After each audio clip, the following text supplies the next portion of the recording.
What's shaking, everybody? Welcome to another episode of Get Off My Lawn. I am Al the Geek, man. I hope everyone's doing well. How is everybody? It's good to see you all. It's another episode of myself and one Captain Xavier. We talk about everything foam-flinging related, or we just go on like grumpy old men and complain and bitch about other things in life. Either way, we'll be here and we'll be entertaining. We are part of the World Foam Alliance. Thank you for watching us on the World Foam Alliance. If you don't know what it is, our whole goal, our whole mission is to actually unite everybody, because there's amazing how many people out there have Nerf guns, have dart blasters, but have nowhere to play or nowhere to use them, and always wonder if there is somewhere that they could actually go play with other people besides just chasing their little brothers or siblings around and shooting them up. So with the World Foam Alliance, if you haven't already, go to the worldfoamalliance.org. Be sure to register. The website is still under development. I know over the last couple of months it hasn't been updated as much as we'd like to. However, a lot of us, this is not our full-time gig. This is our part-time gig, so it's not a paid position. So sometimes it's hard to do as much as you want to do. However, the good news is that we have overcome a little bit of a hurdle, a little bit of a, I guess, stagnation, as you would like to say, which means people actually have more free time. So look for some bigger, better things that'll be coming soon, and we have it planned, which is also very nice. Again, also, if you haven't already, subscribe to the World Foam Alliance YouTube channel. The more followers, the more likes we get, the better it is. We actually make some money. If we actually make some money, that means we can actually put it back into whatever the World Foam Alliance does. Like I said, it's not like we make any money. A lot of this is just we enjoy doing it, and if we can provide and add to it, then we will happily do it. It is a call-in show, although today, right now, we do not have the phone lines open. One of the men behind the curtain that we need to operate the phone lines is currently not available. It's like he's got kids in a family or something. But the chat is open, as many of you Ask already questions know. in the chat. There you go. Questions. I'm at my computer. I've got the chat on the big screen.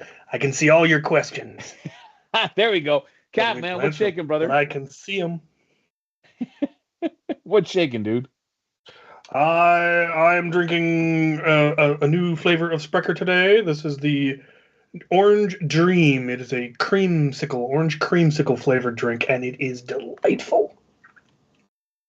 So does it actually taste like the... So every time I hear creamsicle, you can't help but think of... Is Dickie D also in the United States, or is that a Canadian thing? It's Mr. Goodbar or Mr. Humor, right?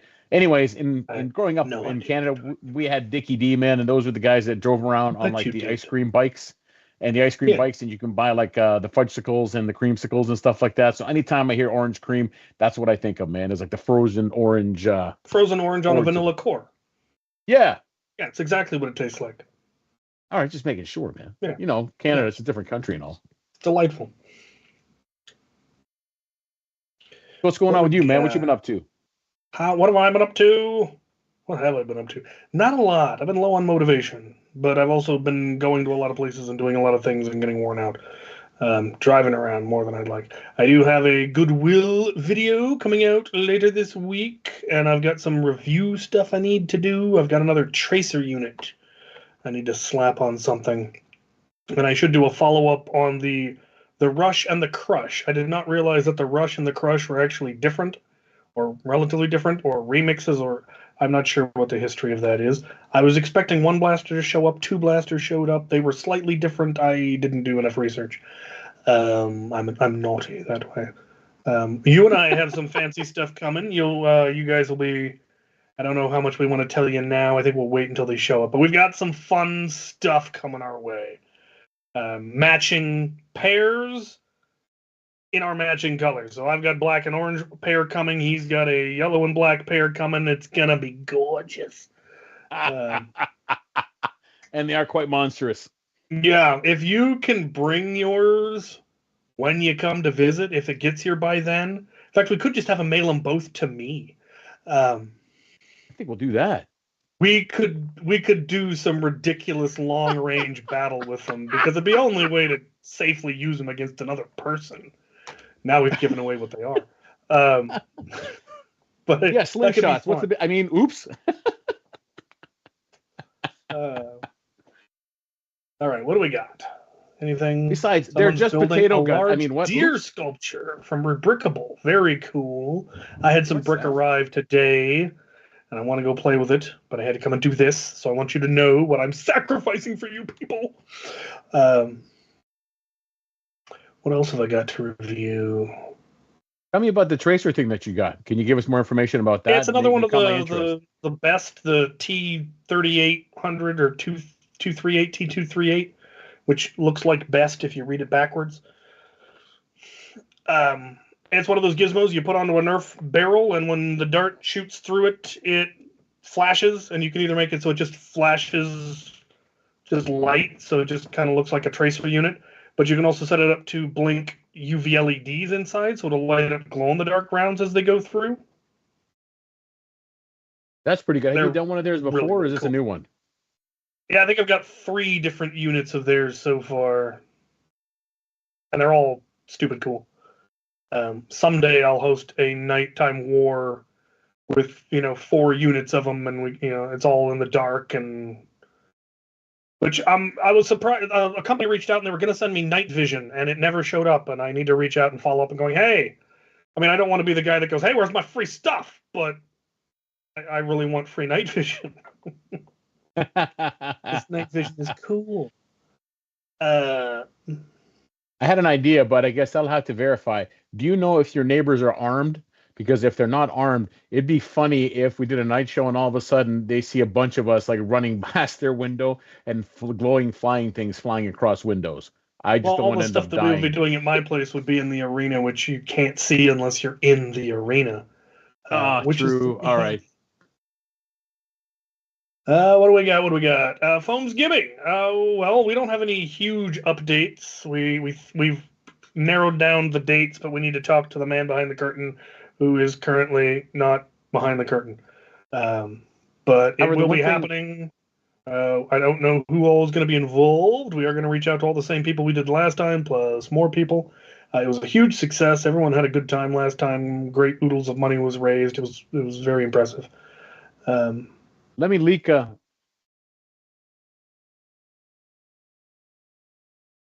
Which one? The rival one or the dart one? I do. And for Foam's Giving, most likely, ladies and gentlemen, it'll be in November and most likely the weekend before Thanksgiving. Not confirmed, we're aiming but for that's where the exactly 23rd we're and leaning 24th. heavily. That weekend we're just before Thanksgiving, because the one after Thanksgiving is obviously really pretty stacked. Yeah, there's still plenty of room. If you want to be one of the streamers, we can definitely get you in on it. Well, at least I ever let's thought do of it this coming way. to New Jersey. We got to be Not on fair. purpose. We got to be fair. Once we figure out the slots, we'll take names and we'll fill the slots, and we'll try to be very fair about it. So I can't promise everyone slots, but Can't if promise, you want to but contribute in one way, we'll typically going to be at least somewhat first come first serve, and there'll probably be a few slots where it's let's get a whole bunch of people on, just so we can fit more people in, and then there'll be ones that are a little more dedicated. Okay, the guys from Singapore want to talk about Singapore, the guys from the UK want to talk about Nerf in the UK, and those would be limited to those. But there'll probably be some. We should aim for somewhere. We try to get as many, half a dozen people on at least, to get different perspectives and give more people the opportunity to be involved. What is my favorite End Strike battery stock? Official End Strike? I don't think they ever had any. There's a whole bunch of different stocks that are really good at it, because there were some storage stocks. And like the Lightning Strike, I think it was one of the squirt gun ones, the ones that looks like the worker stock. It's actually really easy to like cut some acrylic and turn that into a storage stock. That's what Sergeant Deplorable did for his HVC primary. Thoughts? I've never, like I said, I've never put New Jersey on the list. I think I've flown over it. I may have driven through it. Well, if you make it, well, for New Jersey, the most likely event you'll end up at, and it all depends on timing and where you are next year, is for APOC and BPOC. That's always the first weekend in August, and that one's in New Jersey. So of all the events, that's probably the most likely one that you'd probably end up at if the stars aligned. Yeah, it's definitely an event that's on my list to attend, just because I've never been to it, and I want to be able to say that I've been to it. Let's see, what do we get? What do we get? What do we get? Yeah, when we start announcing more stuff about Foamsgiving, there'll be contact information, how to get on the Discord or whatever we're using to organize it.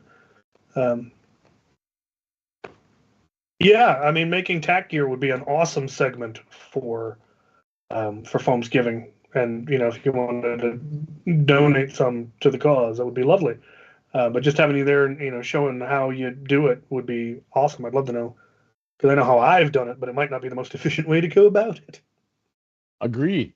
Wizard Builds is asking about the aliens flamethrower that you got sent. I'm guessing that's the one he's talking about. Oh, where is he? Yes, there will be a video as soon as I get the pulse rifle built. I still haven't built the pulse rifle from like 4 years ago because I'm a schmuck. I finally dug it out. I know where it is. I have the instructions. They're 53 pages long, plus a whole box of upgrade parts that came out before I'd even gotten it built, which I think is how I got overwhelmed and just kind of put it on a shelf. Just to follow up with the Foamsgiving Captain Shotgun, Al, will the info be on YouTube or just the socials? It will be everywhere. So we'll probably do it on YouTube, on the socials. We'll definitely provide it everywhere. The good news is you haven't missed much. Part of it is just with the summer and with the Dart Zone convention schedule that many of us were a part of, it kind of burned us out and ate up a lot of our free time. And we've now mostly settled and are recovering from it, which is why it's kind of like, all right, we got to get this settled. But as soon as that's settled, there will be widespread information. It'll be quickly available, and it won't be just like one little spot. Go, what do you mean you missed it? We put it in this little corner of the internet that no one looks at. No, we'll make sure to broadcast I'll have a post on my channel. Al will have a post on his channel. We'll have it on our TikToks. We'll have it on our Facebook. We'll have it on the Discord. Yeah. Anywhere and everywhere that we can post it, it'll get posted. So if you miss it, it's because you weren't paying attention. And we're definitely trying to include as many of you as we can. I can't promise everybody because I have no idea. But then again, it might be because if everybody's only 7 people, then yeah, you probably will be on it. If it's 700 people, we're going to have to figure out something. Either way, it's going to be fun. And we'll always try to make, there'll be opportunities to provide. Yeah. One way or the other, you have the opportunity to help make it better. Have you painted a blaster corn? Al, have you painted a blaster corn? Bill, not yet. I haven't even got one. I don't know how to paint it, but it's just a fun one. Every time that comes up, it reminds me of when I was on the Foam's News Collective, and we had a segment we were trying to identify blasters, and it was probably General Strife because he finds all the leaks. Sent a leak about what blaster corn was, and I can't remember what my take on it was, but it was that episode we were talking about it. I know I came up with something goofy and funny. So yeah, I'm gonna have to. Well, I got to get one first, and then I'll see what I can do with one. Someone had one at Bourse this last weekend that they, threw K26 in brast and was actually viable. It was hilarious. Oh, that's the fun part about it when you can do crazy things like that. That makes it so much fun, man. Yeah, we have one particular guy. He does some really interesting builds. He doesn't build necessarily for performance, but a lot of his stuff does perform well. Like he made a barricade with drop cylinders because barricades were available at every Goodwill for years for $1. So he had a boatload of them, and he made it so it was drop cylinder, and he made a cylinder, a tube that he could wear in his back that he could fill with cylinders. So it was a cylinder magazine that he wore in his back, and he could then pull cylinders out of the bottom and load them into his barricade. But he then decided to get crazy with the barricade and grafted another barricade onto the front like an afterburner to give it a little bit more power. And then he wasn't getting quite as much power as he wanted, so he added another one. And I think there's currently 5 or 6 barricade flywheels grafted all in a line like a railgun on this drop cylinder barricade. How cool is that? Fabulous build. We did an HVZ where we gave him advance notice that we're doing an HVZ, but you can only use hammer primed blasters and hammer primed full length dart blasters. So you couldn't use the Outlaw, but you could use this hammer shot and any of its the other options, but it had to be hammer primed and had to take full length darts. So he grafted a hammer shot onto the back of a Magnum Super Drum. What? So he had a hammer shot with a 40 or 60 round capacity. How cool. And that's just magnificent. That's just a beautiful thing.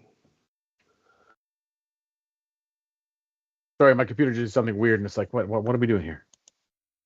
So you can ask all the questions about Foam-flinging you want. We almost certainly don't have the answers. No. We need the man behind the curtain for how we're handling donations and stuff. We're not responsible for that. We're the talking heads. Yes. Details for donations. I can't give them to you now. Donations, yes, we'll have a plan for it. Details will be coming. We have no answers today. I want a Stormtrooper pistol. Which one? All of them. It looks like Captain Shotgun, super hyped right now. Finally painting weather in the south, and I've already got a lot of projects lined up. I finished my first commission build today. I'm so excited. Well then, what was it, man? What'd you make? What'd you make, brother? What's the commission? I want to hear about it. I miss having time for commissions. Commissions were, they were fun, but Lord, were they time consuming and stressful. Depends what commissions. I really want to do what your recommendation was, is just mod blasters I want to mod and then just throw them up on Etsy. Like, I got bored. I 3S'd a Strife. Here's the specs. Buy it or don't. I don't care. If you want, I can mail it to Al the Geek. He can paint it for you and he can ship it on to you. There will be an extra cost. Work it out with him. Here's a modded Strife. Because I enjoy it takes me 30 minutes to mod a Strife. It's just a matter of what specs do I feel like throwing in it. But dealing with someone wanting, I need it to hit between 115 and 117 FPS. Like, I'm sure you do. Cool. Find someone else. This is what I got. I did 2 Strife repairs, both full rewalls and battery corrosion cleaning. You gotta. That's the beautiful thing, is unless the motors are actually fried, you can almost always fix the blaster. And even then, you can upgrade the motor. But we don't have honey badgers anymore, and so getting replacement motors that will take AA's a little bit trickier. Wait, I'm behind. You can't get honey badgers anymore? That company went under, right? I don't think they're being made anymore. Or at least Out of Darts didn't have them anymore. Yeah, probably. Which is a shame, because I had a whole bunch of people interested in blasters that took AA batteries, but that did give you around 100 FPS, which is what honey badgers will give you on AA's. But not anymore. And then the motors went away, and I can't get them anymore. I've got some, but they're mine. You can't have them. By the way, so someone off my Etsy bought a blaster I haven't made in a while, and it's a ridiculous one. Thank you, Halloween. But I got to make the color's gonna be green. They want a green long shot rampage master key that I do. Rampage master key. Yeah, man. So the long shot, and on the front, it's either Raider Rampage. I'll probably do a Rampage because it's better than the Raider. On the front of it, the last one I had, a guy in Germany bought it. It was actually a German Mandalorian, and it was the same red as his suit. And so I got a ton of pictures of him at conventions with the big long shot Raider master key. And I'm guessing this person did the same thing. So I'm excited to build one of those again, because that's a lot of fun.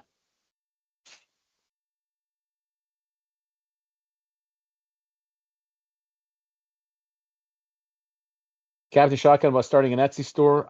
Yes, do it. I know they take a lot of percentages and stuff like that.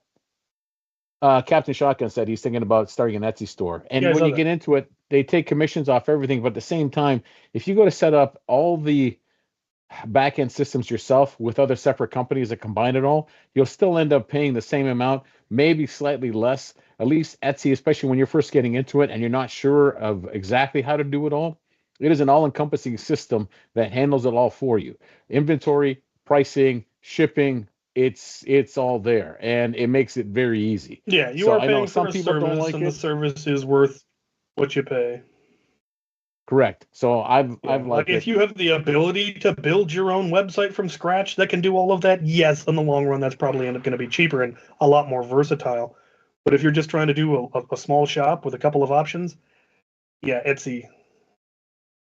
They It's the way also to you do it, can get man. like the shipping stickers printed and all of that nice stuff.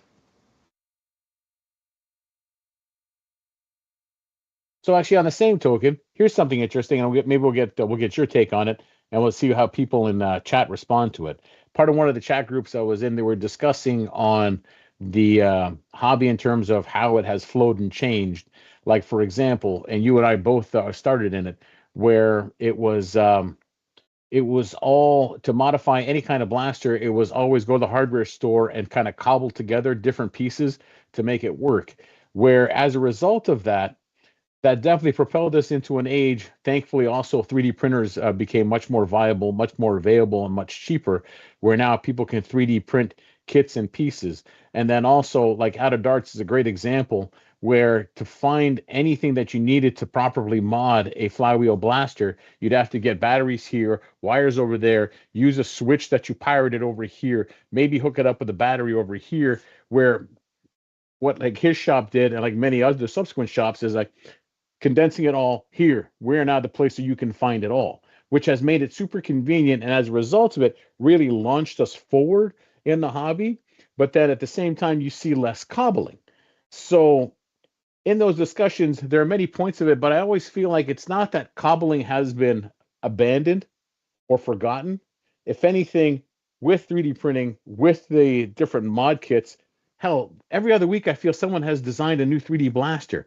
And this is only in the last like 4 or 5 years how far we've come.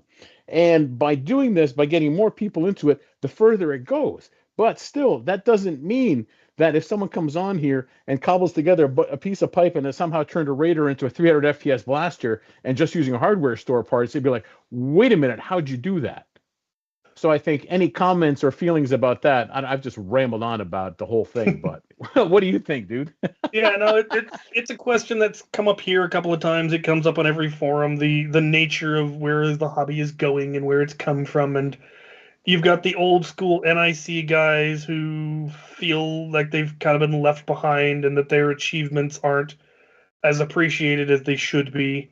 And there is some of that. There's some of the legacy that's lost.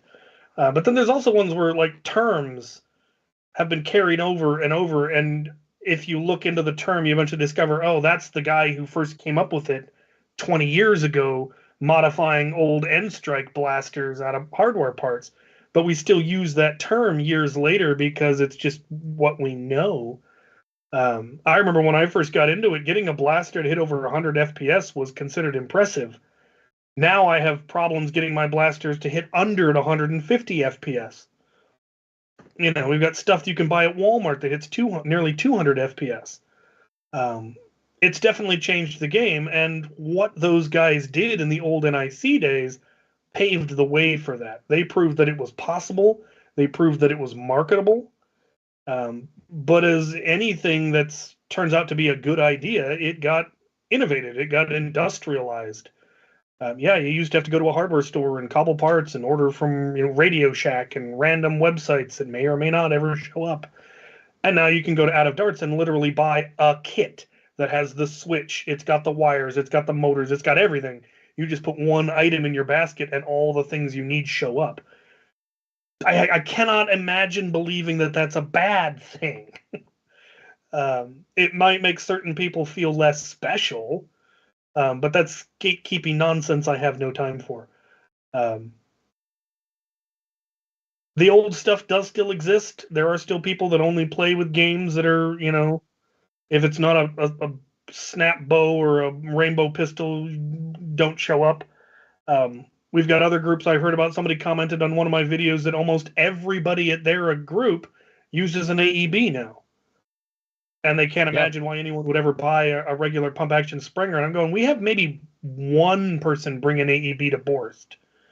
but we're at 150, and most of the good AEBs hit well over 150 these days.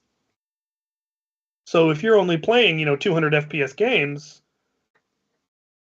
and you've got 200 FPS AEBs, yeah, that makes a lot more sense than pump action in a lot of ways. If you allow no cap, then there are pump action springers that are hitting in the 350s, 400 range that AEBs haven't quite reached yet. And so you'd then have range advantage again. But the fact that we have those discussions is something that would never have even considered, when I first got into the hobby. We were still using trust fires to overvolt our stampedes back then. So the idea that one day AEBs would be hitting over, 200, you're like, what? That's ridiculous. How are you getting a stampede to hit that hard? I'd love to get a stampede to hit 90. It's true. It's like so part of it's also, and again, this is just hallmark of what our hobby is the fact that it's not one thing. It's not one door. It's not one aspect of it. Yes. It is so much of it. It is That like is- from this simple thing, it's springers, AEBs, or flywheelers. It is modified, there's also not stringers modified. and HPA and LPA. But even further than that, competitive, non-competitive, artistic, non-artistic, stock blasters, huge HVZ Public wars, events, specific private events, like humans versus zombies, LARPs. all of it. All of All it. of And it. that's both one of the best things about the hobby is how varied it is, but also one of the most frustrating things when you start having conversations with people that don't understand that those other things exist. And they hyperfixate on their small little subsection of the overall beautiful foam-flinging hobby and get very, very opinionated about it. Like the ones that want to argue if it doesn't hit over 200, then it's just stupid and why are you even doing it?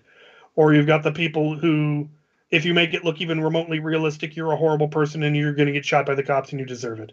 And you've got the people that, yeah, and it's unfortunate because the internet is throwing all of these people into one big basket when they're very, very different baskets all under one roof.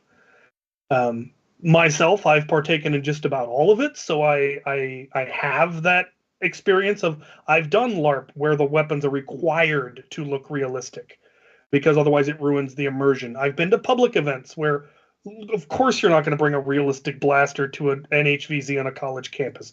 That's absurd that anyone would even consider doing that in this day and age. But I also played HVZ when we did bring realistic blasters and nobody cared because it was a different world, 20 years ago. And what would be considered appropriate at a public park in Idaho might be different than what's considered appropriate in a public park in New Jersey. In a small town in Idaho, no one's going to care. In a big city park in downtown Manhattan, they're going to care. It's weird how, and like people do Nerf LARPs in other countries that don't have the same problems we have here. And we do stuff here that they would never consider doing there. It's wild how varied this hobby is, and it's one of the things that I love about it. It is, and like a good example of so he's in our chat. We got James Ridling. James, if you recall, he did we've done a couple things together. One was the heavy CR Nerf combined with the Fortnite grenade launcher thing. He sent it to me painted up black and yellow. James also is the one that did the circle with the rapid strikes. I think it was it 6? You can correct me in the chat. Yeah. Was it 8 rapid strikes in a circle which was just again awesome. But it's like things like that. That I feel falls under cobbling and not kits. Although he could probably sell that kit and people would still buy it. But I think the hobby is so diverse that it's okay that we have people producing better, like the Flycore systems, 3D printing different blasters, parts, pieces, and things like that. That reaches a broader market. And if anything, what it does is that it still broadens it, even though we feel like the spotlight is not there anymore. When you think about it, in terms of numbers of people that were in the hobby 5 years ago to what it is now, even though it's not the spotlight, there's still more people interested in the cobbling than what it was 5 years ago because we've now increased that number. It's part of why I Very do true. conventions with Dart Zone when I'm out there. It's because they're not paying me to get to be there. That's one thing. Um, I do get to sell my stuff, but part of why I do it again is like a whole ambassador thing. Instead of people within the hobby trying to fight for everyone's money and just worrying about the only this amount of people we have, expand it. You know what I mean? Don't try to corner the market, just expand it. The more people you get, the more creative people we get, the more people that have money, the more people that'll buy stuff. It's just a win, win, win, win, win, win, win, win, win. Instead of just trying to Yeah. fight over, no, no, everyone in the chat's got to buy from me and not from Cap. No, no, buy my stuff, not his. Really? Come on, man. This is Yeah. capitalism. I mean, one of the things that I've pointed out multiple times is Nerf is a billion-dollar industry. It's huge. Everybody, almost everybody has a Nerf blaster in their house. There are huge, huge numbers of them. They sell millions every year. It's not a small market. Our subsection of modded blasters and competitive play and large event play is still relatively small, which is baffling. And a large part of it is that the big companies aren't advertising the fact that we exist. And I suspect at least part of that is because of how prevalent modding is in our community. And they don't want to overly connect with our community because then they open themselves up to the litigation of somebody getting hurt with a modded version of one of their toys. We live in a litigation happy culture, and that's on us, and we have to own that. The blaster says on the side, do not modify. But unfortunately, if I modify it and I shoot little Timmy in the eye, there's nothing to keep Timmy's mom, Karen, from suing Hasbro. She's going to have more luck suing, actually getting money out of them than she is going to get money out of me. And it was their toy. And so, but, and then they're going to have to argue, yes, but it was modified, and, just turns into a legal mess. Whereas if they don't have any affiliation with us at all, they can just go, not our problem, not us. But if they're putting, go to the world, go to Captain Xavier to learn this, or, as reviewed by Captain Xavier or whatever on their packaging or in their, stuff, or look for your local Nerf war at this location, and then you go there and that's where you get injured. Well, Hasbro told you to go there, so, it's a legal nightmare, and I understand their problem with that. It is unfortunate, and so that's why we exist, because while Hasbro may never be willing to advertise the existence of the things like the World Foam Alliance and your local Nerf clubs and your local big events, we can do that. But we don't have Hasbro's marketing budget yet. One day. One day we'll get there. But it's slowly but surely. We do this stream for that very reason, to get people interested, and we do the spiel every so often in the thing of comment, subscribe, share with your friends, post on your Facebook, tell everyone about us. And it's slowly growing.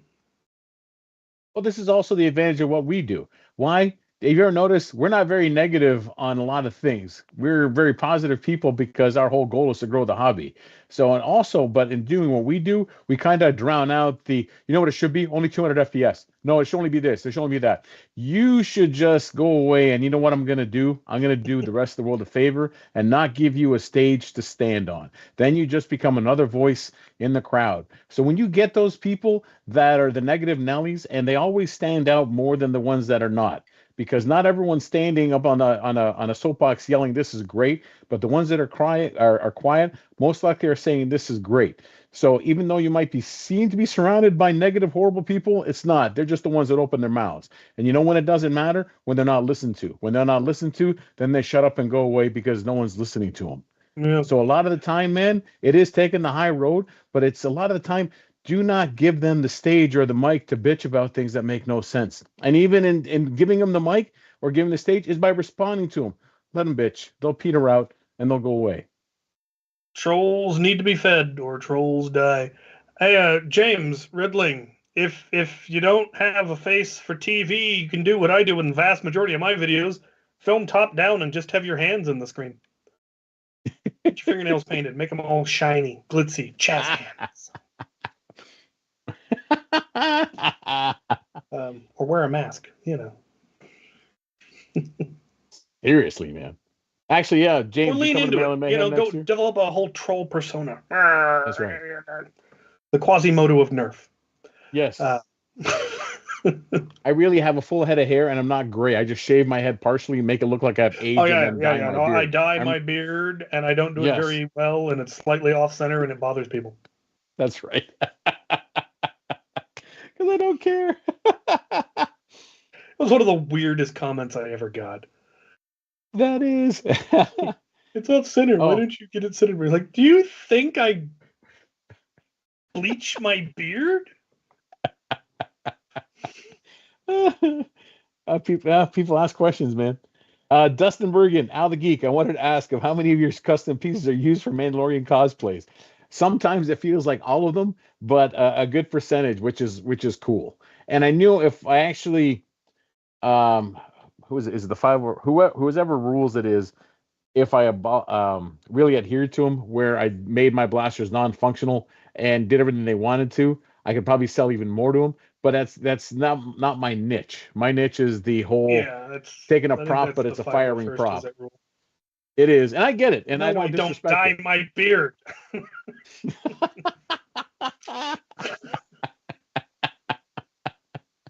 Maybe when I come visit, dude, we'll get orange hair dye and the yellow, the spray paint, the temporary Yeah, yeah, colors. there we go. It's I'll make the Halloween, streak orange for Halloween. and I'll make mine yellow when we're there. Yeah, yeah. You can do the yours on either It's side, mine in the center. It'll be great. there we go. Um, yeah, I think the 501st has the rule that it can't be any way functional, which is weird. It is, but 501st has a hey, lot of weird rules. it is. It's their rules, and I get along with them fine. They do some great things, and I get it. And a lot of them admit to having when they don't care about 501st rules. It's amazing how many of them own one of mine. So, Yeah. hey, I mean that goes right back to what we were saying about the huge variety is the vast majority of your stuff hasn't been modded for performance. It's just cosmetic. And that makes sense because the look of it is such that you wouldn't likely be able to take it anywhere where function would matter. Some of yours are fine. Like there's enough bright colors on them that you could take it to an HVZ or a public Nerf war. yes, But outside of now, if there was a big LARP community you could get into up there, like a Dystopia Rising group or something, that would be a group. But yeah, getting into the cosplayers, they don't care if it hits 120 FPS. They just want it to look shiny, and they do. oh, they do. Oh, it's so true, man. But it's all Yeah, good. Where do I want to go next with this? I can't remember. Something, something, something. Well, when I come up, yeah, um, yeah. Al the should Geek's we gonna make come sure that? visit me hopefully again. Yeah. By the way, so I'm going to end up in the Pacific Northwest. I will be at the compound. Um, we may plan events that you can come visit us. We may not. It depends how we feel. No, there is an event. We will be at an Yeah, event. there's a Borst event. Like last year, I'm doing an event one day. There's a Borst event the next day, so we'll get both of those. Yep. The private event is actually not only just an event at my place with all the people I usually invite. It's a birthday party for a local Nerfer who his birthday wish was to have a Nerf birthday at my place. We're like, yeah, let's do it. Let's get all the big people up here. We'll get out of Darts and Flux and fly in Al the Geek and whoever else we can get, and we'll do a big party out of it. There'll be cake. It'll be lovely. Um, We're and then the giving. next day is the last Borst event of the year, which is our Halloween event, which is all of our usual games, but with zombies. So we're going to play Capture the Flag with zombies. We're going to play, Carpe with zombies. We're going to play Titan Ball with zombies. Um, we actually did one last time. We did Carpe with zombies, and it was actually really fun because it wasn't humans versus zombies. It was humans versus zombies. So there were two human teams, both trying to collect enough MacGuffins to win, whilst trying to not get wiped out by the zombies. Nice. And the first round, they just got wiped, absolutely annihilated. And then they kind of got their game together a little bit better, and the next two games, one team won the first, the other team won the second, and it was close. Like one of them won by 1 point. It was a lot of fun. A So new Lanard blaster. What's up with what? that? What do you got? What are we talking about? Somebody, General Strife said he thinks he found a new Lanard blaster. Yeah, I think Lanard did come out with some new stuff recently. I wouldn't doubt it. He Or they finds everything, man. re-released some old stuff, because I think they re-released one of the little handheld rear pump rocket launching things I used to use as my shield buster. Before better, yeah, that's right. Yeah, the Huntsman Pocket Rocket. Oh, there we go. Okay, I know what you're talking about. Yeah, oddly expensive, I found. That's not cool. All right, now I I'm really think overbooking the that weekend. the Lanard. But what if we made shoulder pads that weekend too? That could be fun. All right. But if you're going to be here long enough, I mean, you might have to take another day. But if you get there Thursday, because both days on the weekend are booked for events. Yeah. So that gives us however long. Like, if you get here late on Thursday, which I think time is with you coming this way. It is. It'll be earlier in the day. So, like, if you get an early morning flight, then we'd have all of Thursday and potentially Friday, depending on if you want to go, meet out at Darts or whatever. Depending on your flight is on Monday, we could swing through his workshop. If you fly out of PDX instead of SeaTac, we could hit out of Darts on the way to take you to your flight. Perfect. All right, I think we're gonna do that.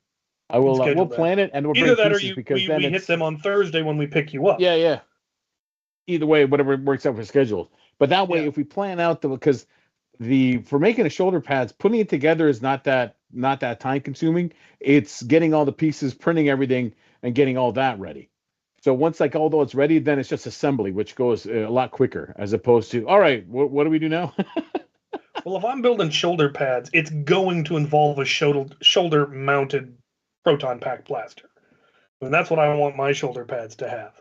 I want to have a mounting point that I can put a Jupiter on my shoulder and then a bracer that's got the button. So I can just boom, boom, and just that's what I all want. right, we're gonna brainstorm and we'll film that whole thing when I come up to visit. And we're gonna do that. It'll be great. Doing a lot. We might not sleep. Yeah. Put the link in the Discord. There it is. We might even live stream it, pending. We'll see how we feel. We'll see. Yeah. Questions. We've run out of questions. Because we talked about stuff. We have been talking about stuff. We have been. I went to BritCon up in Seattle. That was a lot of fun. But I wanted to mention, upcoming events. So again, this will actually tailor off into the whole cobbling together. Is that if you still want to do an event, and it's a smaller scale one, it's happening in Canada. It's going to be cold, and I think it's the weekend that actually I'm up to see you. But it is the Canadians are having and it's just the East of Toronto. They have their Halloween bash, and the Halloween bash is all blasters are high performance. I think it's 200 FPS. But here's the thing: no mags, no drums. It's all breech fed blasters, and they're encouraging everyone to dress up. It's actually happening on one of the properties that one of the members, I think he owns it, and so it's a large campfire, and it is supposed to be something nuts. They had it happen last year. They're doing it again this year. So speaking of cobbling together and performance and nothing 3D printed or fancy, yeah, man. Halloween. Why? I should know the name. They're gonna kill me. If they're in the chat, they usually are, unless they got busy. But yes, the Canadians are having. And actually, what's interesting is that Andrew Dart Sweep is going to have the A team. So yeah, the A team is most of the sponsors for it. They're going to be on with Andrew Dart Sweep, I think, the next episode of Foam Zone, and they'll be talking about it. So that's if not you've never Battle been of to Endor, Canada, is it? Is that something else? Battle of Endor is actually happening here in Maryland, and that was actually the weekend of November 9th. November 9th weekend, and that's the end of season for Maryland Nerf herders. And so where they are, there's usually like an enclosed field. It's always the place where the 11th hour happens for Maryland Mayhem, that field. Remember the Sunday event for Maryland Mayhem? Yes. So right off that field, when you're on the field, back here and down is like a woodlot.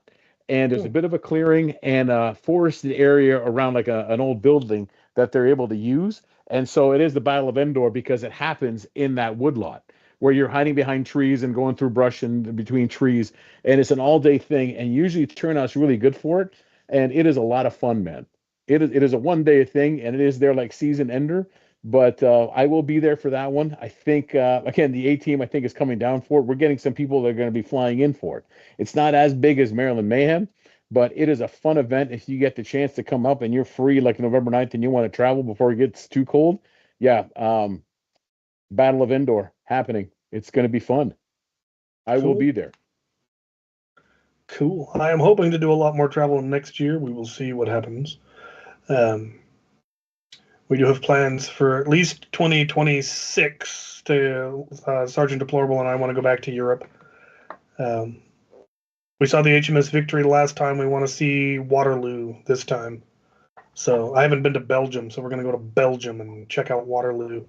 And then actually, we'll probably end up flying into Amsterdam, hang out with the Netherlanders, nerf with them, go down to Belgium, see Waterloo, cut across into Germany, probably see Lorraine again, or hopefully see Lorraine for the first time, maybe see Sir Scorp again, head on over to Gunzburg, see Legoland, spend an actual full day at Legoland, and then probably go back up to Billund to Lego headquarters, see the Lego house.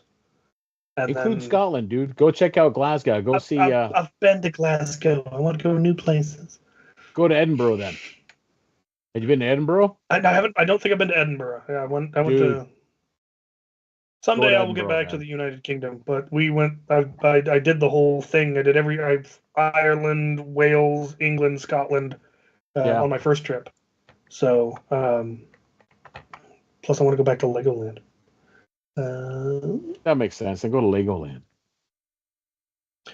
Fan Expo Portland is one that I'm potentially interested in, but I don't think the Dart Zone folks are going, and I don't think I would be interested in just going as a fan.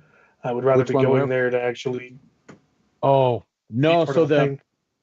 So nothing is approved yet, and all depends on what comes back for it. But most likely, Dart Zone will be doing Fan Expo again next year. Dates and events, obviously, that's still got to be confirmed. That is the tentative plan. And I think the first one will be, again, what was last year, which is MegaCon in Florida. Yeah. In Orlando, which happens in around that time. So unlikely that'll be Portland. And again, this is all, nothing's confirmed. It's just the most likely hearsay. But yeah, Dart Zone will probably be doing Fan Expo next year. And as soon as they have that, they will confirm it. The other thing that'll hopefully be coming out, because they're always really good about announcing it early. So I'm hoping in the next month or so, and this is me hoping, this is not confirmation I've gotten from the mod team, that dates for Maryland Mayhem will probably be confirmed.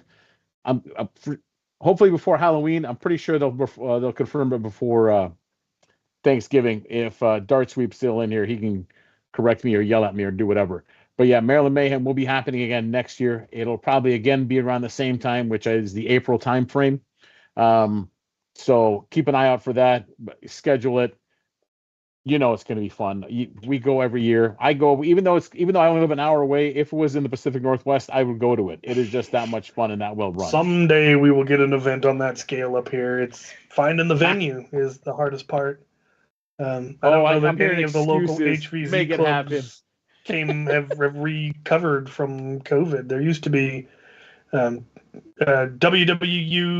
UW, Evergreen. There were several clubs in the Pacific Northwest that did HVZs. But I don't know if any of them are still active. We're still trying to get organized up here, and it's going slow. Yeah, but Maryland Mayhem is definitely on my list. Survival Fest is definitely on my list. RAG is definitely on my list. End War is even actually on my list again, because I haven't been to one since 2019, so it's been long enough, and it's run somewhere completely different. So the only downside is because I think it'll most likely be over the 4th of July weekend. Yeah, well, that's the challenge. Weekend isn't a problem for me. I get the time off, and I don't really do much here for it. But it does mean I'm in South Carolina now? North Carolina, and it is balls hot, which you love. Oh, I do. Oh, I love the heat. Why I moved to the Pacific Northwest for the heat. In the chat, ladies and gentlemen, let me know where you guys are planning to go, man. Where are you guys thinking about going? Sound off. Let's hear which you. big events are on your wish list, or on your definitely going to list? Where do you wish there were more events?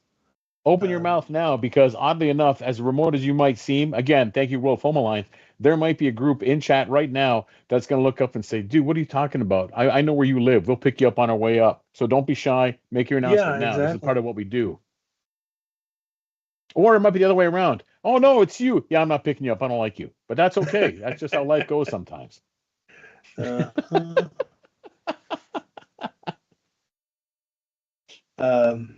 Which reminds me, going back to a whole previous topic, I don't know why my brain wandered to here, but it did.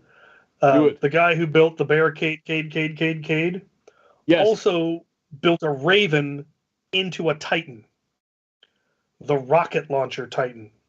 No way. And did it in such a way that it shoots out of the Titan's barrel.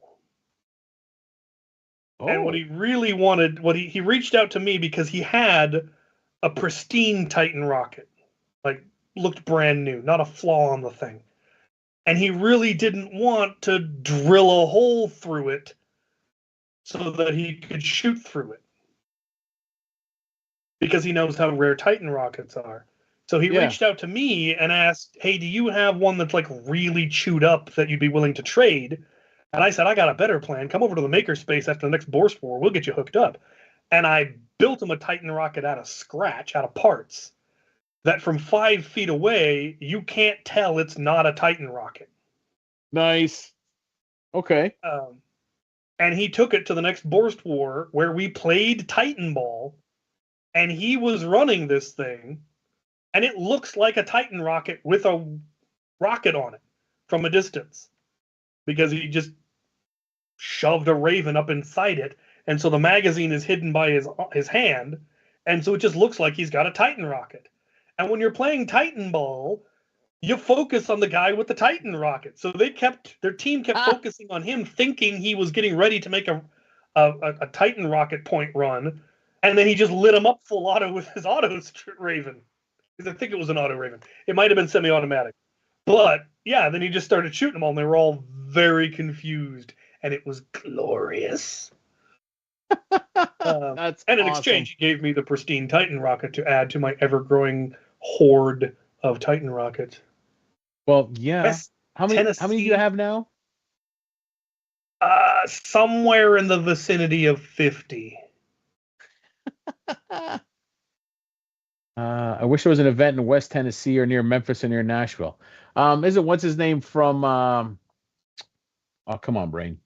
Our buddy James Gregory. No idea. Yeah, you do. What's his name? Armory. It used to be in Louisiana. Now he moved to Nashville. We've had him on the show many times. James. Talanax Armory. Talanax Armory is now in the Nashville area, and I do believe he was going to attempt to start a club. So if you haven't reached out to him, find Talanax Armory, reach out to James. It starts with local groups. And when the group grows bigger, you never know what will happen after that. Never mind the fact that in Nashville, there's always opportunity for an event to happen. You never know. Reach out to James, and we'll see. I think that's a good starting point. Oh, sorry, Thirsty. There you go. Danny has corrected me. Battle of Endor is November 2nd. I repeat, November 2nd. November 2nd. Yes, not whatever the date I said before. November 2nd, Battle of Endor. Battle of Endor. I was going to say something else. I've got myself wrangled into something that could be a lot of fun. It could also be horrific. We're going to find out next Wednesday. We had somebody show up at our Borst War. Yeah. Last weekend. Who is their part, like the event coordinator or something? I don't know their exact position, but they're involved in the Lewis County homeschool group. Okay. And there were apparently 800 families in this group. Oh my. And they want me to run a Nerf war for them. I don't think all 800 families are going to be there, but The first one, they want to run it at Borst so they can have more people potentially. And then in future events, they have an indoor venue, which is always the hardest thing to get. They have access to an indoor double basketball court sized room. Okay. So it's big. But not enormous, not the size of Fort Borst Park, obviously. Yeah. But I've got my Nerf war in a trailer built now, where it's got absolutely everything you need. It's got blasters, ammo, cover, everything that you could possibly need to run a Nerf war. So I'm going to run the one at Borst for them, and then future ones they will be doing at their indoor venue, and it'll be much smaller. Like, okay, it'll be first come, first served. First 50 people that sign up can come, because the venue would support about 50 people at most. So that'll be interesting. That won't be too bad at all, man. Yeah, we need the full debrief on that one. All right, do you want to see something funny I bought? In my ever quest to find stupid things that I could do weird things to. So obviously I do like hard hats for like Raiders fans and stuff like that. And I found a new hard hat. First of all, I'm excited it actually fits. That's very spacey looking. It is. So again, adjustable back because my noggin is huge. And it's not a bicycle helmet. It's actually a construction helmet. Let's hope I can get it past my earpiece. Hold on. Ow. Pardon me. Sorry for the noise. So again, we got the chin strap right here, man. And it's almost like a logger's helmet because it is an actual like OSHA friendly hat, man. But then also comes with a drop down visor. Nice. So obviously now I got to figure out what I can stick to it, man.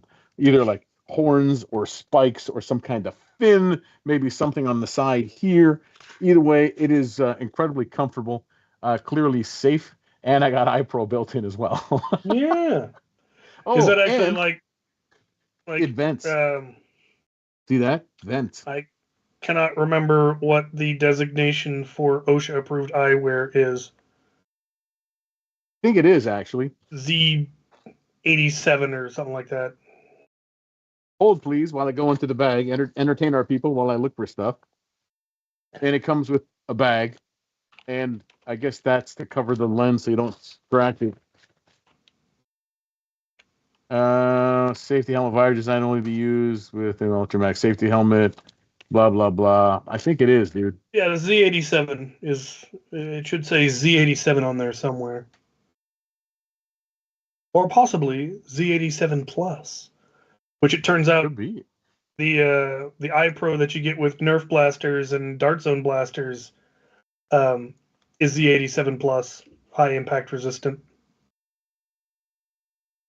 Oh, so depending on what we do with shoulder pads, man, and if I can come up with something cool to do with this, we'll get matching helmets too.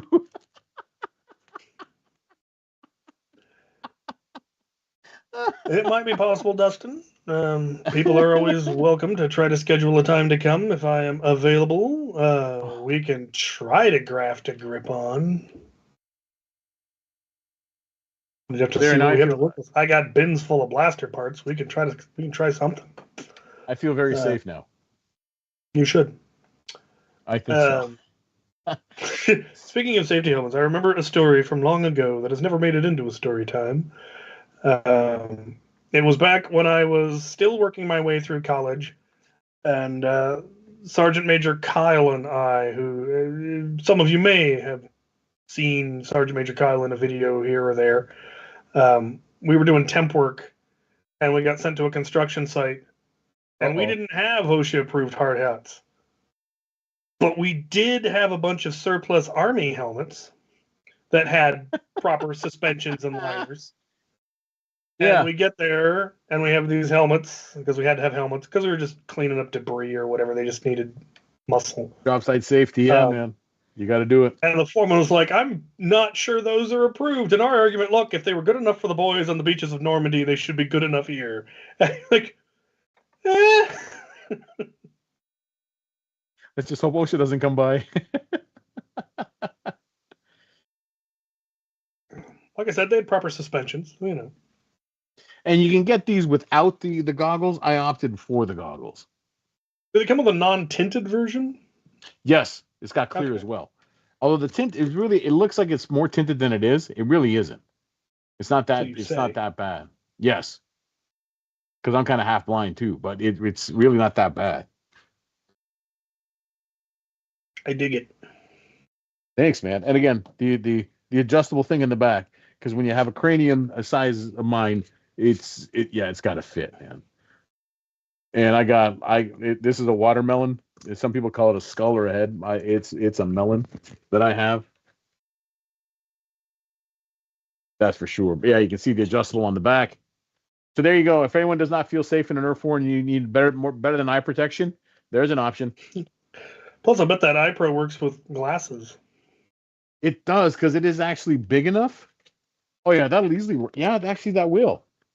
Yeah, that will. Because there's so much room in here. Good. Oh. And it come over your, yeah, because it come past over here over your eyes. You got the space. So you actually would. There you go. Very and when it's handy, cold because that's a outside, concern some people have, is they don't want to just use their regular glasses as iPro, but they need their glasses, and finding iPro that fits over glasses can sometimes be a chore. and this one's got the reflective material on it, so I think I can actually get it without the reflective if I wanted to. Anyways, I love this is the fun part. I love getting stuff like this, and now it's kind of let's see what I can do with it. If I can do So something. the kind of additions that I would want is I'd want it to have something that covers your ears, because getting shot in the ear is extremely unpleasant. Actually, that'd be easy to attach. Actually, so this is also built that you can have ear protection easily on the side of it. So it's easy to add panels. Or actually, I have earmuffs that are more show than go. They don't block out any hearing, but yeah, your ears will be fine.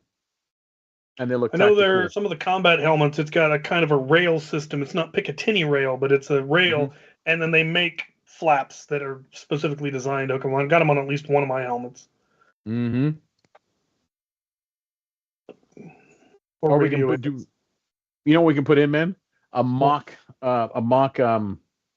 mullet that's actually tactically yes, protects our ears, but at the same time just makes us look like we're the coolest people ever. just The mullet ear protection.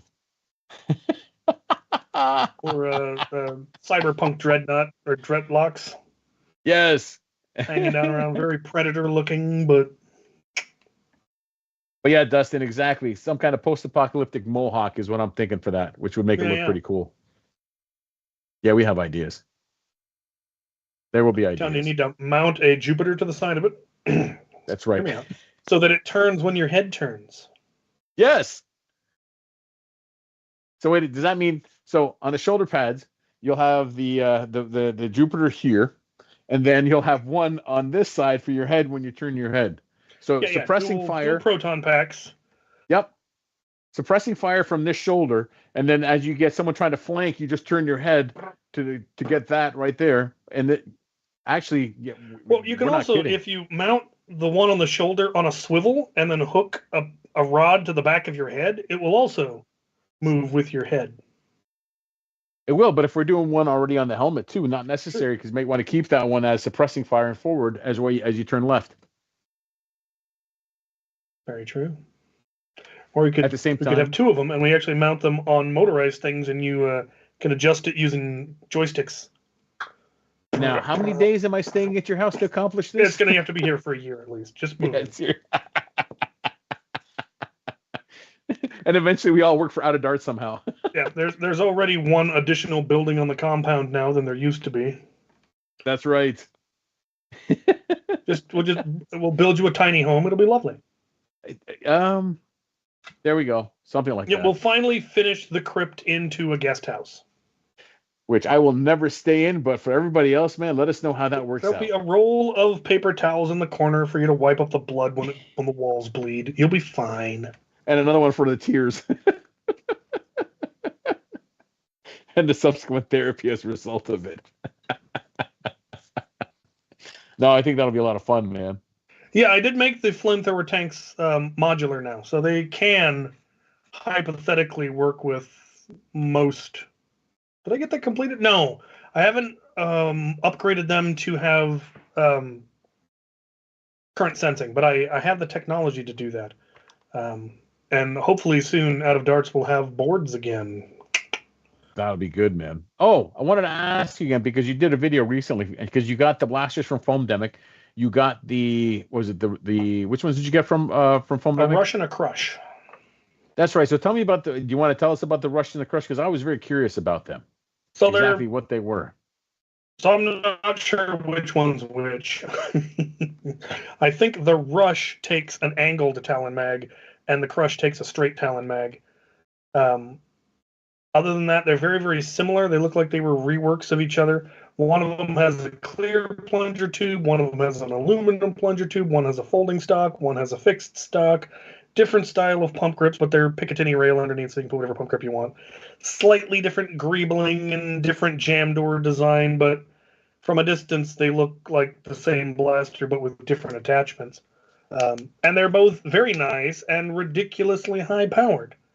What are we talking ridiculousness? They both hit 200 plus, depending on what darts I was using. Wow. So using Worker Bamboos, they were hitting in the 140s. Using Adventure Force, they were hitting 200. They really did not like the long wang darts. Like, it sounded like they weren't getting a seal. They were still hitting upwards of 200 FPS, but it sounded like you were dry firing the blaster. I did not like that. Really? The other problem I was having with them, and I'm not sure what the issue is there was no accuracy whatsoever. And not because they were, skewing this way. They were coming out doing spirals. Oh, wow. Which is an issue of too much power and not enough something else. So either they needed longer barrels, or they needed tighter barrels, or they needed a different scar barrel, or it's a matter of tuning. And they were tuned wherever Foam-Demic is. Where are they? Massachusetts, I think? Connecticut? Yes. Massachusetts, yeah. It's a very different climate, environment. You could get something tuned perfectly there, bring it here, and get completely different performance. Because different, moisture, different air pressure, different weather, different, you and your most people don't understand how much of a difference that makes.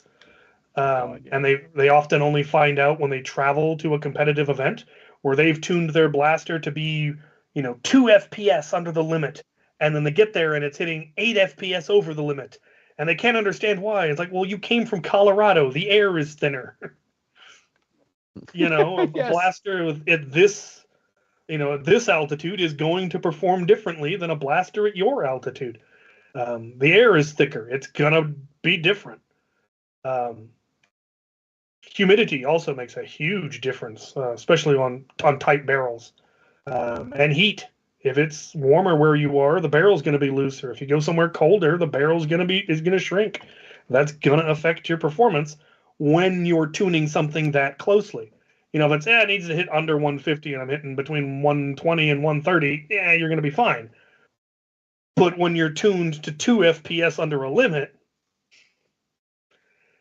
and you end up with a deviation of 10 one way or the other, it's going to make a difference. All right, we had some good questions here. What are our thoughts on Flux working for Out of Darts? I think it's awesome. Flux wasn't terribly happy with the career he was in, and this means he gets to live his dream job. He's going to be just up to his eyeballs in Nerf and all the coolest new stuff. He's very passionate about it. He's very knowledgeable about it. He also has the skills necessary to do the office management job that he's now doing. Because he did that kind of stuff, but with the company he was working with before. So it's a great match. Luke needed the help. Luke is the person he needs. They're both named Luke. This is a problem. Flux's real name is Luke. Out of Dart's real name is Luke. This is the one big issue here. Is people are going to say Luke, and 2 people are going to go, yeah? And I'm like, oh, crying out loud. And that's just unacceptable. They should have not hired him on that grounds alone. Whenever they come to my events, we always make sure they're not on the same team, just to avoid confusion.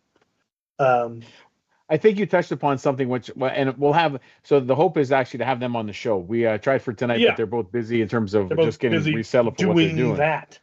Yeah. Flux is currently moving to Vancouver from up on the peninsula, so that'll make a person busy. But I think definitely because like as big and as quickly as Out of Darts is growing his business in terms of what Out of Darts is becoming, having someone like Luke that understands the hobby, but then also has the necessary skills, I think then I would not be surprised for even further expansion and even more product range in terms of what they do, just because you have someone there that is like another version of him, where he doesn't have to do it all himself. That is basically my assumption and interpretation of what's going to happen there. So personally, I'm looking forward to it. I can't wait to have them on to talk about it, because it just means, again, for expanding the hobby, I think it's going to be a win. Yeah, I know Out of Darts has talked about wanting to pare down the number of SKUs they have. That makes sense too. In some ways, because for some things it turned out it just wasn't No. working out for them. Some printing certain things are like, at this point, so many people have their own printers, it's just not worth the effort. Other things like full blasters, that's a different story, and assembling, pre-made kits and all of that. And yeah, I think Flux is a good, just a good choice to help figure out what is and isn't worth the effort and worth the time, and what is selling and what isn't selling, and you know stuff like that. Because early on, they print everything, and then if you wanted a particular color and they didn't have it in stock, then they'd have to print it. And now they don't keep 3D printed stuff in stock at all. You order it, they print it, which increases turnaround time, but massively decreases their overhead in, well, what if they print something in pink and it never sells? What was the point? It was a waste Yep. of time. It was a waste of electricity. It was a waste of filament. It's a waste of storage space keeping it in a bin somewhere. Whereas if they only print to order, that's a lot less waste. So there is a question about, what is the blaster over your shoulder? The yellow one, the pistol. Other shoulder. That one. Yeah. I was this curious. one. What is that? So that actually is from our friend Misguided Moose. That is the full length elk. Oh. What's the So other that is one? Is that just a strife? Yeah, that one over there is a Strife X, which I haven't Okay. finished painting yet. But I do have yeah, the elk. So that is Moose's he sells it on his website. So if you've been following Misguided Moose at all on his thing, it started with the elk, which is the short version, and that's the long version of it. And then he's been taking that platform and then redesigning all kinds of blasters, and the same thing, but the body. So he's got the one that's from RoboCop. He's got the ones from Devil May Cry, both the black and the white one. Yep, and then he also has the one from what is it from? Oh, the video game. My God, they just had the TV series, but it flopped. We weren't that happy with it. And either way, he's taking the same platform and then redesigning skins on it, and it is great. It is half dart, and it's over 200 FPS. Yes. No, we're not going to bring it any closer to the screen. That's how the stream gets shut down for holding guns on stream. Yeah. Well, blasters. We're risky They even say just the having G it in the word. background. If he puts it in his hand, our stream will get shut down. We got nailed twice, so we've been avoiding it. We will be experimenting with that again if they've lightened up, hopefully in the next month or so. No, not Halo. But right now, I'd love to.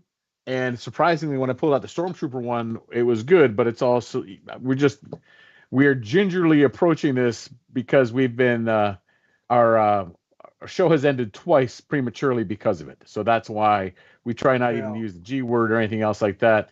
It's either the whole platform has been super tuned to shut you down automatically, or we have someone that is following us and not a troll that's reporting us. Either way, we are happy to play nicely so we can just keep doing what we're doing. And one day, maybe on a live. Now I get it. In recorded content, different story. You can handle them. Live content, when you're streaming live, it is a different animal. Different rules apply.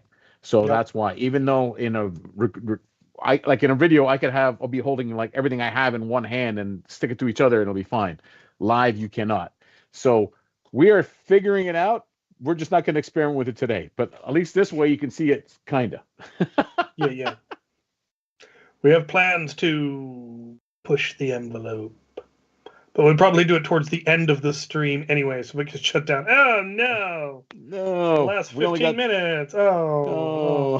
The word. I'm going to go have a snack. Yeah, James, it wasn't a tough crowd before, but I guess, I don't know, recent changes for whatever happened, it ebbs and flows like always, right? So Yeah, we like I just said, we ride don't the know roller if it coaster. was the algorithm doing it automatically, if it was a moderator, or if it was somebody trolling and ratting us out. We don't know. Yeah. So we're not risking it. No.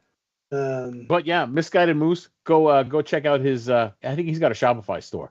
Go find his Facebook, go find his store, man. He sells them, kits and pre-assembled. They're amazing things. And if you've followed before, Foamdemic made me a Moose 1, which is the first Moose, and it's big and beautiful. And again, like I've mentioned before, and I have not reneged on that, I will sign it, and that is going for Foam's Giving. It'll most likely go in a silent auction, but it is big and beautiful. I'm definitely not bringing it on cam because it is more black than it is yellow, even though the front end of it is hugely yellow. But you'll see it on my TikTok or anything else like that.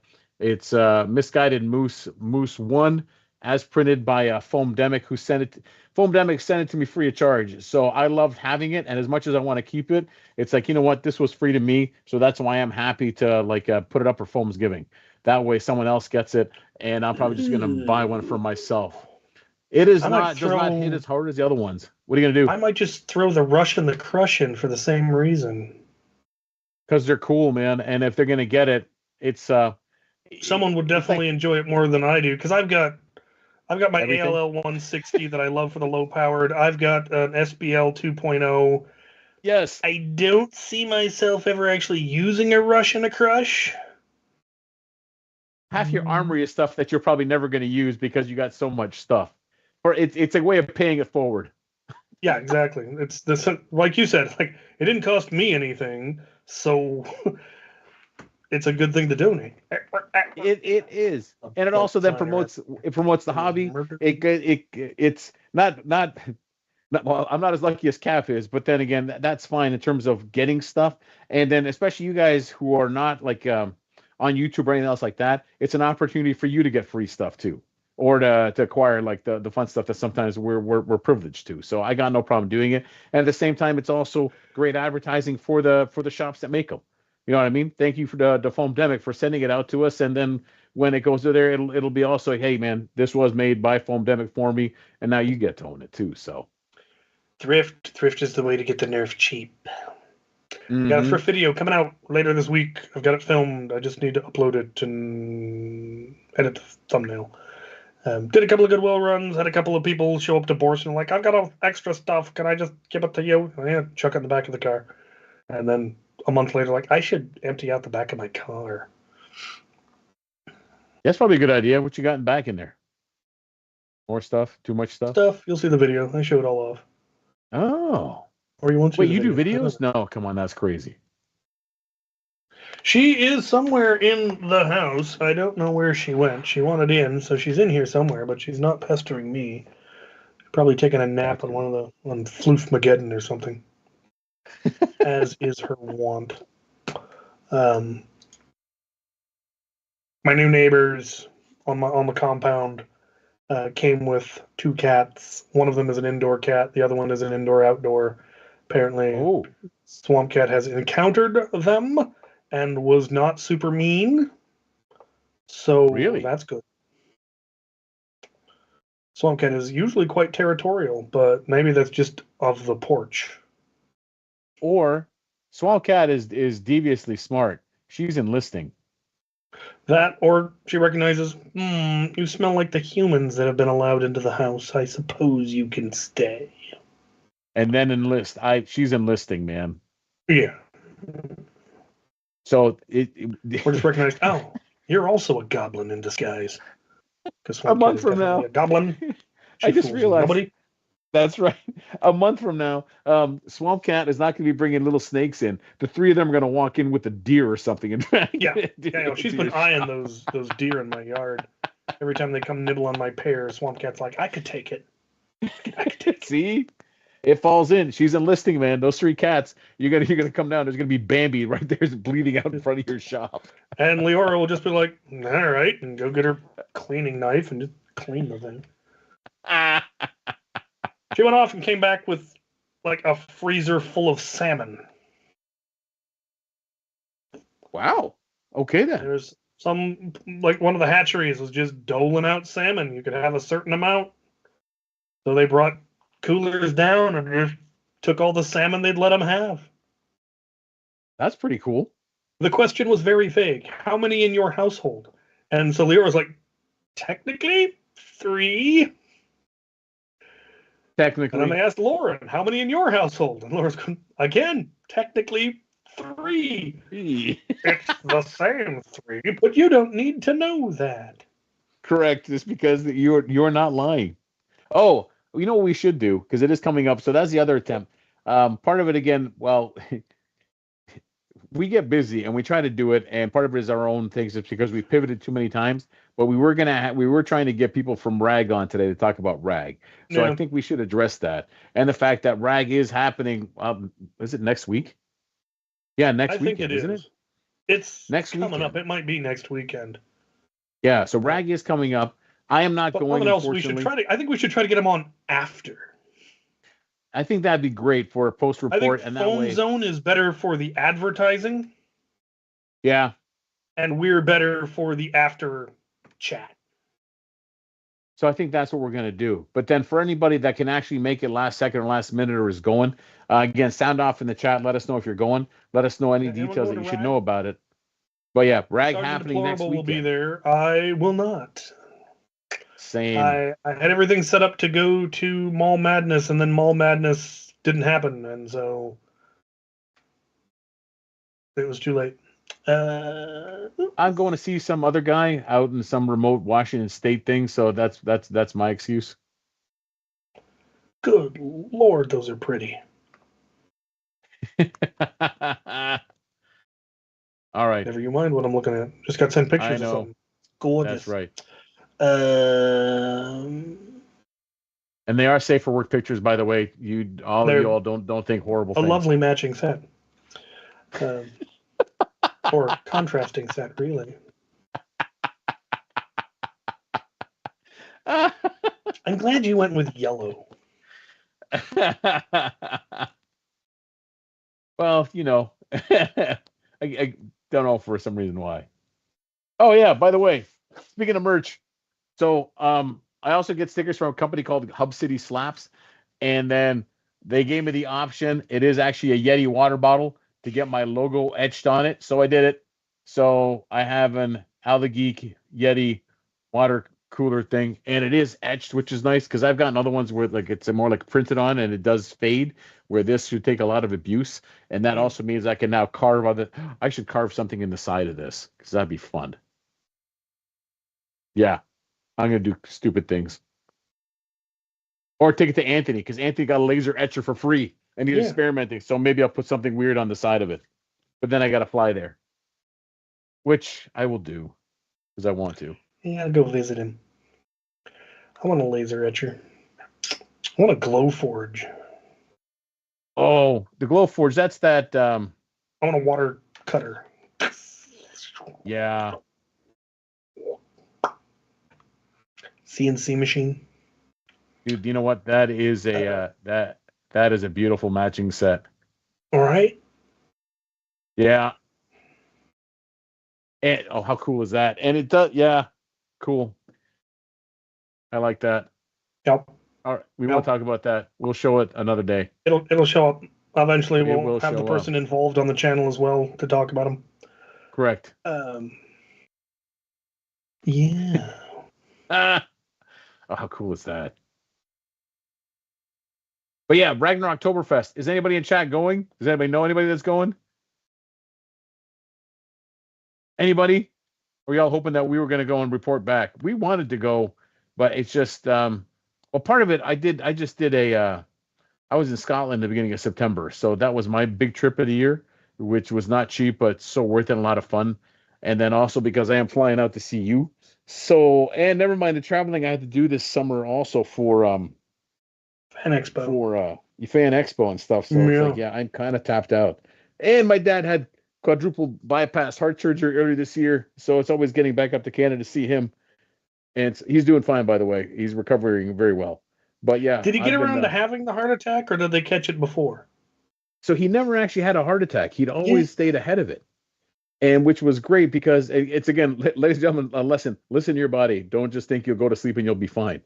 But he had a pacemaker put in 2 years ago, January, and he had a couple of stents put in. At that point, I don't think he was ready for open heart surgery.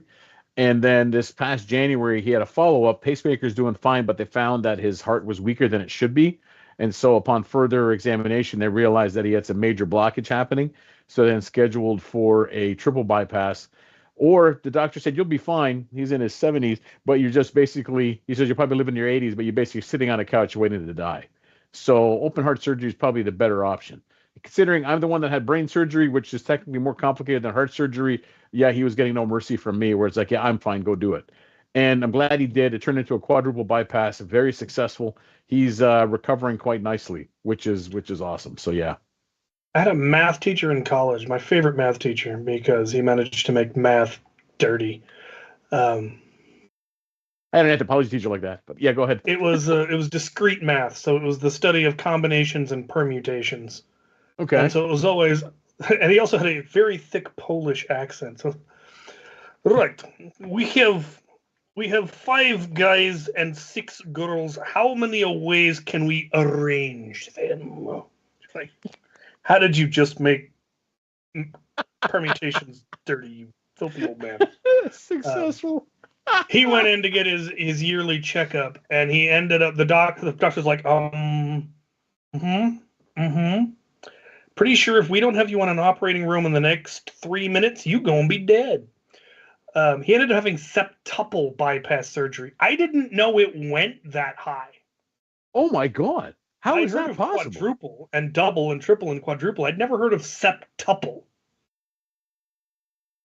What the And he never did get around to having the heart attack. And annoyingly, the math teachers they replaced him with while he was, recovering, were not filthy, and it just made the class not nearly as much fun.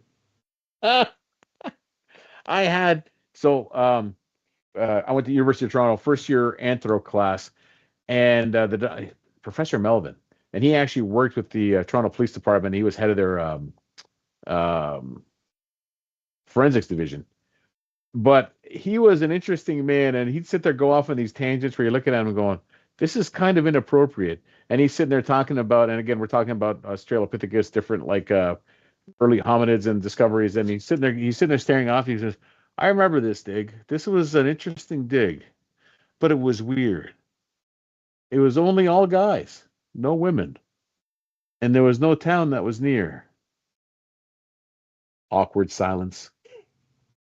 That was a long summer. And we're all like, dude, should we leave, man? Because you are weird, man. And I remember when I graduated after, apparently he did remarry, and I think he was in his 50s, and I think she just broke 20 something. So yeah, don't quote me on that, but it was like, whatever, I passed this class, and I'm like, okay, done. I had one of my computer science teachers. I wish I'd had him for more classes. I didn't have him until I think my last semester. He was from Germany. His name was Axel Krings, which is just the most German-sounding name imaginable. He rode to school on a Harley. It was nuts. And he had the most magnificent sense of humor, but he delivered it in a dry German accent. And so you heard the joke. Your brain processed this was clearly a joke, but it came at you in deadpan German accents. So you're going, I don't. He also played in a big band, so I got to swing dance to his music at one point. It was Nice. bizarre. It was a wild last semester. It was. Oh yeah, by the way, so last weekend, Maryland Foam Alliance, they always do what's called the Charles County Fair. That's a major county that actually the Southern Maryland House of Nerf competes in, and it's actually the same fairgrounds where the event is held every week, every month. So they always have a county fair, and they always have a big booth at the big booth. It's kind of just like actually that they got a lot. It's like they set up a shooting range on one end, so people can try different blasters. And actually, Andrew, aka Dart Sweep, had most of his dart zone arsenal there, letting people try out and try out blasters, experience things. But then on the other half, they had also some of their more high performance 3D printed blasters, as well as admins and members to answer people's questions and tell them about the event. But then also over the year, as you know, you collect a lot of loaners and stuff that you want to get rid of. So then everything they just sell. And I actually ended up bringing and dumping a large container full of stuff that I know I'm never going to get to. Because part of it is that everything they sell also goes back in and helps like fundraise for it. So while we were there, you meet a lot of people. And I remember this one kid coming right across. He was probably about, he's like 12 years old. And he had recently been going to events.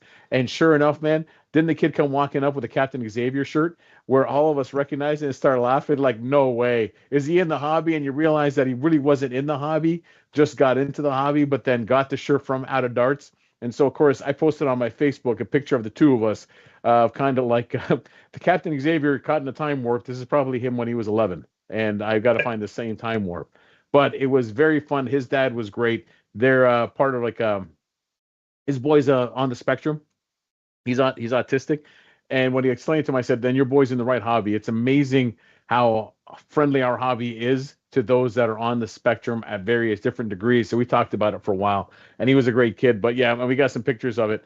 But it was a lot of fun, man, to see him in your T-shirt. So it is fun to occasionally see him in the wild. I see him every once in a while. You're like, oh hey, I sold merch at one point. yes, I should get back to that. Yes, probably. That's probably a good idea. But yeah, that was fun, man. To say the least. Stuff. And we had the last couple Borst events. We have finally truly hit our stride, where there is no stress, there is no conflict. We've got everything dialed in. We know exactly what scenarios we're running. We have a meeting beforehand. We know the scenarios we're doing, so I know which MacGuffins I have. I print out the schedule. Everything I need is in that trailer. Hook up the trailer and go. I've got no prep necessary. We set up all of our cover. I now have 24 pieces of cover, pop-up tent cover, that are super easy to set up, super easy to tear down. I've got all of the MacGuffins in bins. I've got my loaner blasters. I've got my loaner darts. We've got the things we use to set up our spawn points. We quit using like team flag indicators. We used to use team flag indicators. The problem is they wander off because you clip it on your belt and you forget about it, and you leave the event early, and now we're down a flag and we never get it back. And they weren't really bright enough to even for you to know what team the person was on anyway. So we went online and they're called pinnies, and it's just a mesh tank top basically. And we got like 72 of them in red and blue. And not only do they not wander off because they're big and obvious, now when you look at red team, you see a red team. And when you look at blue team, you see a blue team. And not everyone's wearing them like a tank top because it won't fit over their tack gear.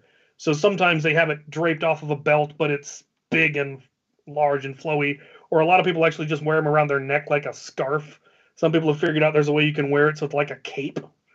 But it's very, very obvious which team you're on. And they're cheap and they're indestructible and they're ridiculously easy to wash because I keep them in a laundry hamper, a red laundry hamper and a blue laundry hamper, and you know exactly where they go. And after each event, take them home, just dump the whole thing in the wash them, good for the next event.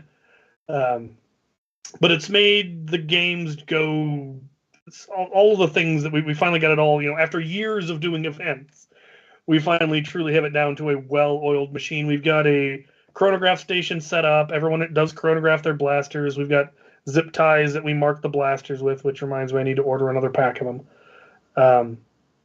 and it works. We've got our rules dialed down to about as simple as they can get, because we like simple mechanics, and then we do more complex scenarios. That's my philosophy on how things are best run in a situation where you've got a lot of new people all the time. Yeah. If you're going to do something where everyone has been playing for years, then you can have D&D level complex rules. Things like Afterworlds, you can have more complex rules because you're not getting a constant influx of new people. But if you're going to have to explain the rules to new people at each event, you want the rules to be as simple as possible. You don't want to have the game constantly stopping and people asking moderators, "What's the rule for this? I hit his shield with this, but he's got a +1 to his shield, but I've got a +1 to my." No, you've been hit. You're out.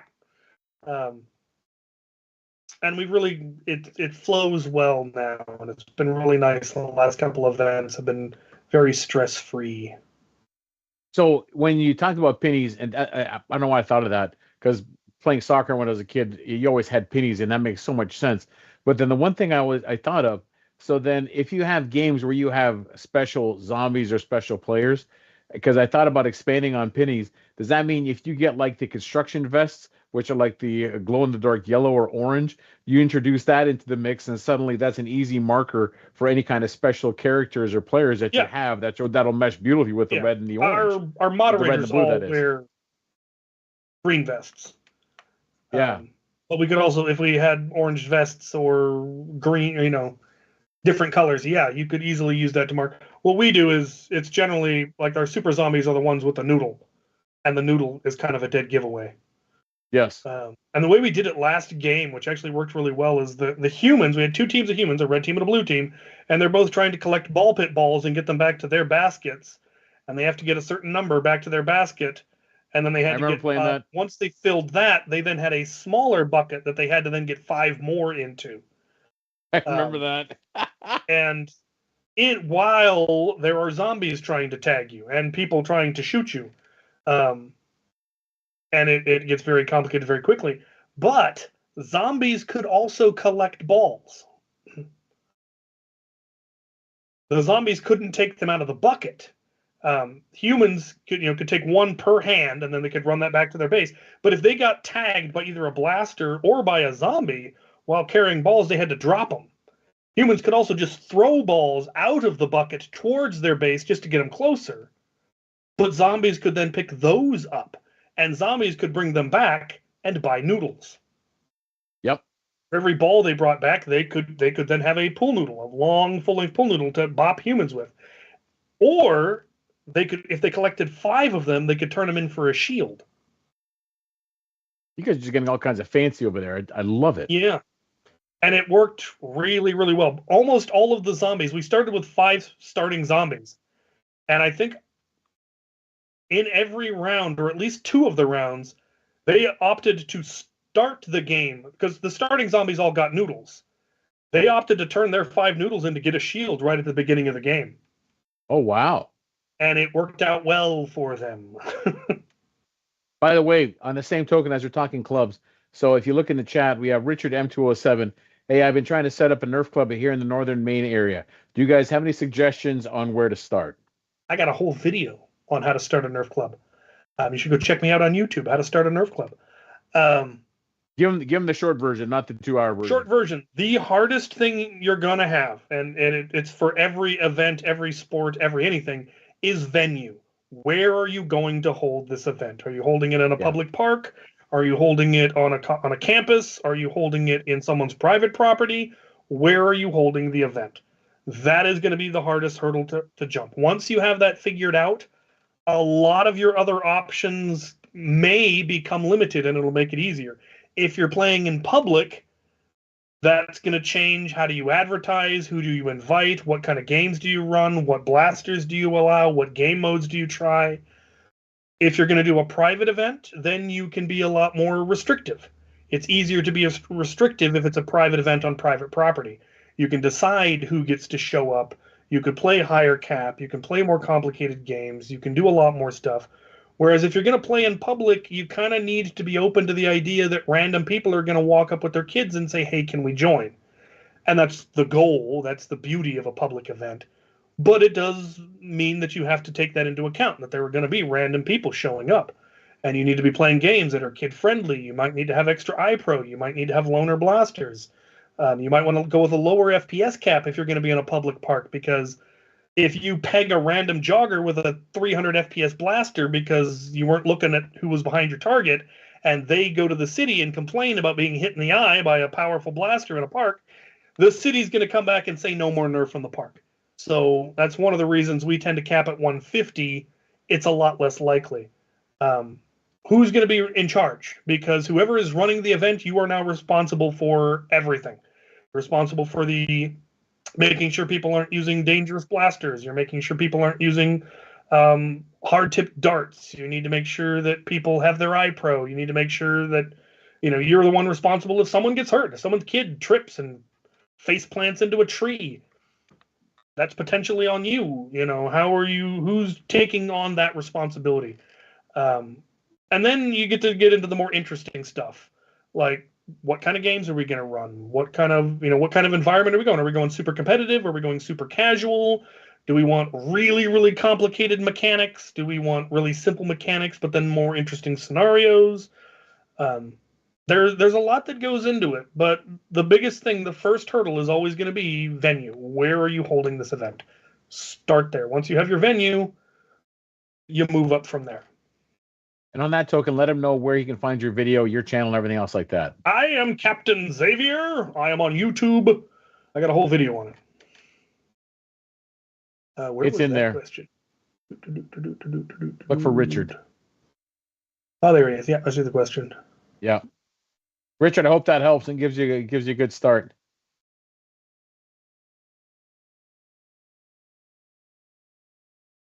Pro Deo Imperatore. Somebody mentioned the God Emperor. I know. That's all good, man. That's all good. I do have a Nerf. I have 2 Nerf bolters now. I do not have one yet, and myself and what's his name? What's his Instagram handle that makes them the cool ones? He's been to he's met you at a couple events. I know. I should. I the same. Him and I have struck a deal, an arrangement where we're gonna make an exchange. The problem is every time I end up finishing the thing I'm gonna give him, I have an event. I'm like, all right, I'll bring it with me just so I have like extra just in case as a showpiece. And now 3 times, I had it finished. I'm like, all right, now let him know I'm ready to change it, and someone bought it, and I'm like, damn it! All right, I got to make another one. But I will make an exchange for that bolter. And what is his name? Come on, he's on Instagram.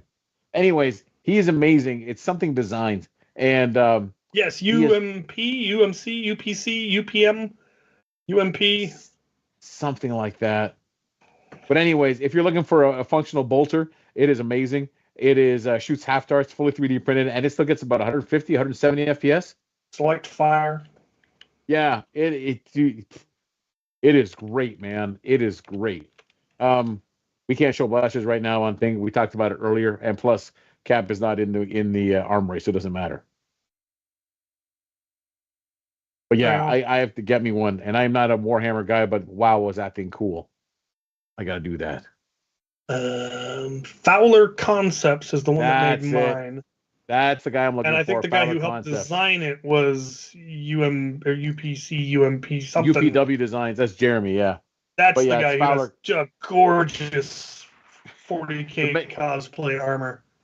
He does. He also remember he's made a Mega XL full semi-auto bolter. Yes, a wants it. I think he's still refining it. I don't know if he's selling it, but it's like, you got to be kidding me. But if you know Jeremy, you're not surprised that he does that. Yeah, like a magazine-fed Mega XL bolter. Of course. He is one talented guy, man, and he's good people too. Bolters would fire Mega because they're a 75 caliber round, and Mega is 75 caliber. But Mega XL is just so much better because it's Warhammer. Mm-hmm. It should be ridiculous and over the top. That's what Warhammer is. The ridiculousness of it all. Somebody made a post today, and it was a truly ridiculous, like, somebody was baffled and like, apparently some people consider the statement Warhammer is satire to be a controversial statement. Like, what? The orcs can't see things that are purple because enough of them believe if you paint something purple, it's hard to see. The elves orgied a god into existence. The Imperium of Man, whose sole purpose exists to create war, considers military advancement in technology to be against God. No new weapons. New weapons are heretical. And my favorite thing that you like, they're this. All right, there is an organization within the Imperial Inquisition whose sole purpose is to uncover history about the Inquisition. And that makes sense. We want to know about our past. But there is another organization in the same Inquisition whose sole purpose is hiding information about the history of the Inquisition.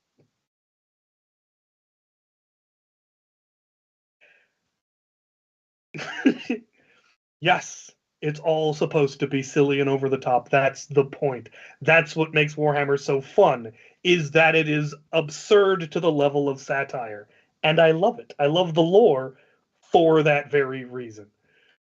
There was an orc who realized the smart human is the one wearing the big hat. Clearly, I need a bigger hat. And it worked.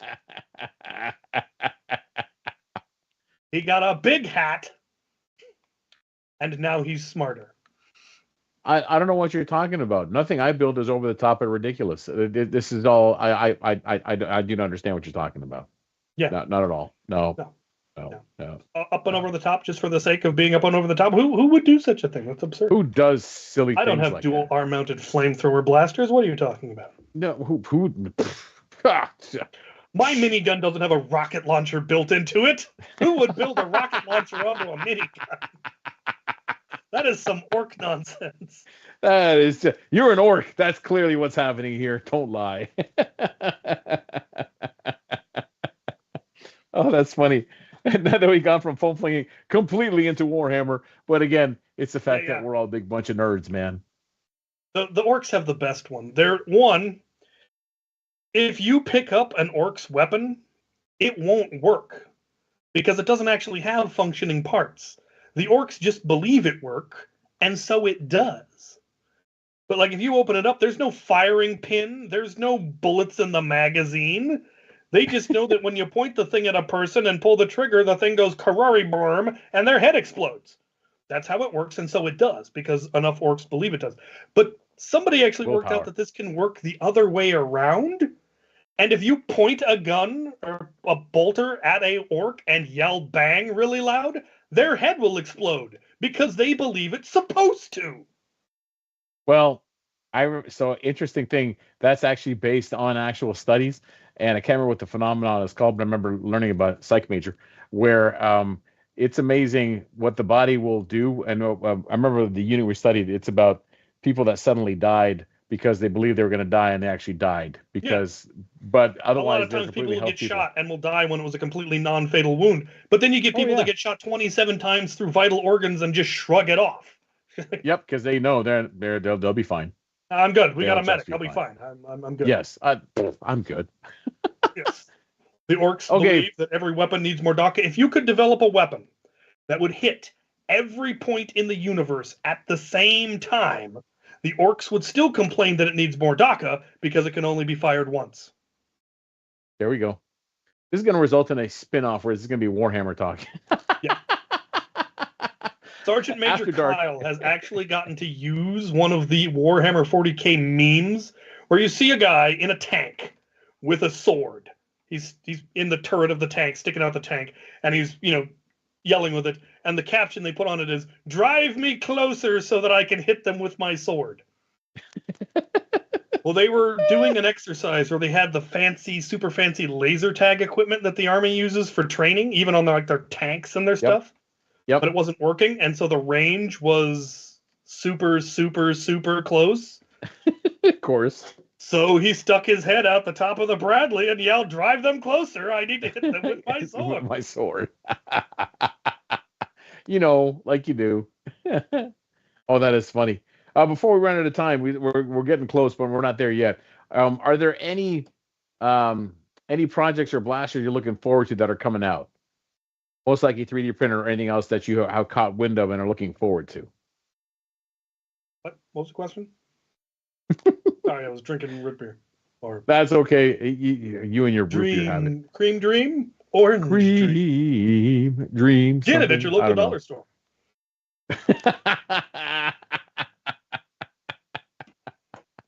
Yes.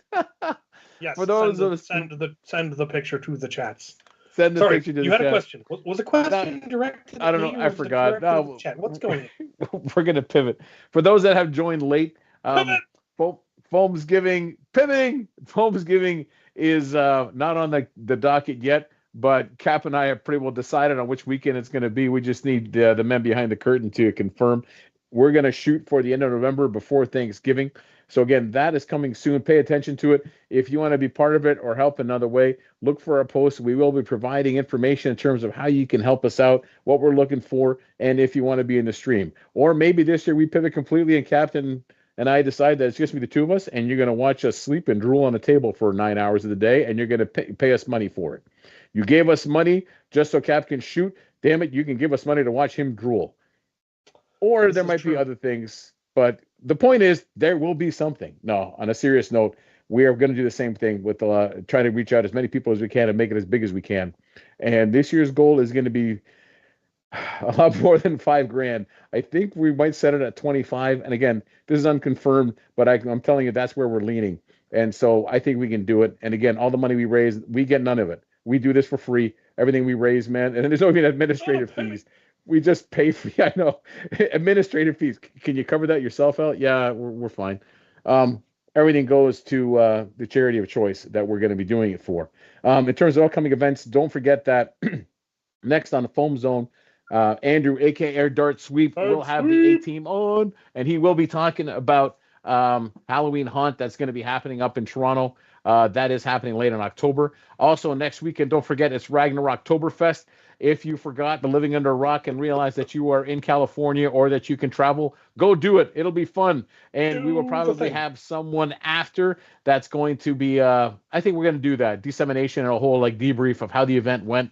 And we'll probably have that on the schedule after as well. Battle of Endor. That is I don't know. Does someone know in the chat? Tell us, man, if you know what the theme is. Also, the Battle of Endor, which is the Maryland House of Nerf, also part of the Maryland Foam Alliance, will be happening the weekend of November 2nd. It is only one day, but it is a fun event, man. It happens in the woodlot near the actual field. If you're at Maryland Mayhem and you remember the 11th hour on the Sunday when it was outside in the field and not in the event like this past year, it'll be happening down in the woodlot right beside it. It's a lot of fun. It's only a one-day event if you end up in Maryland somehow for that. Other than that, is it Cyberpunk this year? It's Cyberpunk. Oh man, that would have been cool. Dr. Flux got his way. No way, that'd be pretty cool, man. I could do that. So yeah, Cyberpunk for that. That's what it looks like, given the neon cyberpunky website. Yeah, probably. Yeah, chromed out mods, high-tech Nerf blasters. Oh, that would be cool. Also, we still have time to it, but I will be making my way out to the Pacific Northwest. I will be going to a boar store. It is most likely going to be the last weekend in October.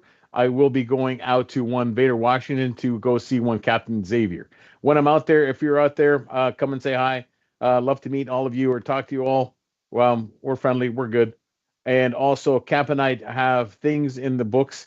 So let's be honest. We will way over plan this and hope that we accomplish 50% of all the things that we say we're going to do. Yes. We will plan 1,000 things and hope 5 get done. Correct. And that'll be a very successful weekend if we can do the 5. But this time, we packed in hopefully some time where we can actually build stuff and not just make a mess of his armory and the makerspace in the workshop. Hopefully. And I think it'll be cool. And we may be. This time it looks like you won't have that other Canadian to feed off of and get you in trouble. Oh, I know, it's a shame. So yeah, unfortunately, our trio of the Bearded MacGuffins, he will not be able to attend. He'd love to, but part of it. I think he's trying to buy a house right now. So kind of he's got some life importance to do. But the good news is, if he accomplishes it this fall, that makes it easier for him next year then to go to Maryland Mayhem and go to Survival Fest. Those are also two on his list of where he wants to go next year. So Anthony will not be joining me this year. Andrew Darts, we'd love to bring him out to you, but he can't. He's also busy. But it might be just myself, or it might be another 27 people. I haven't decided yet, and we'll just tell Cap last second that there's a whole bus coming. Did I say that out loud? I wasn't supposed to say that out loud. I may also be kidding. I have had head injuries. Anyways, do you have another episode? Wait, is that this week or next week of the range? Hopefully I'll have one for tomorrow. It was raining today, so I couldn't film it. But if the weather behaves, if the weather doesn't behave, I'll just film an indoor one. But I do have a range day coming up. Somebody asked a while back when the next fan mail will be. I might do that this Friday. I do have, I think, a package and a letter. Oh. So it might be time. That'll be episode 199. No way. Holy That's cow. how much stuff people have sent me. People keep asking if I'm going to do something special for episode 200, and maybe I'll probably throw the question out in episode 199. What do you think I should do? And we'll see if anyone actually comes up with a good suggestion. You never know. Maybe. And I don't know when it'll happen. Probably before the end of the year, depending on who sends me stuff. Because that's how it works, Well, shall we do one when I'm there? We could. If I have any fan mail when you're here, you can open it with me, and we can film one real quick. All right.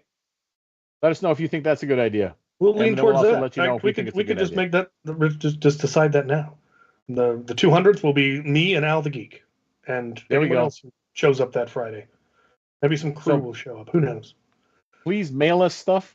And we promise not to open it. We're going to light a fire, and we're going to burn everyone, and then just we're going to improvise and pretend. A whole bunch of blackberries that I need to deal with fire. We're gonna burn some envelopes, and we're just going to fill in the games and assume. Well, this is from John Doe. John, thanks for sending us a letter. I don't care what you wrote. This is what I think you wrote. Here's what I think he said. We're going to read the ashes. I'm getting. Thanks for being cool.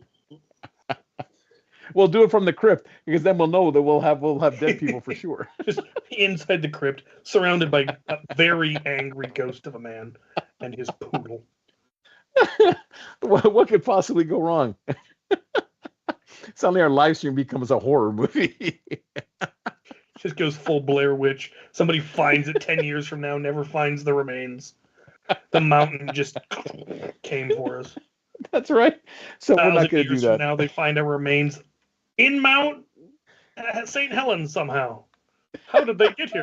Nobody knows. And then people Oh, that's awesome. All right, brother. Is there any final words or anything you want to say to people? Final words, like any last comments for this show that you want to pass on people?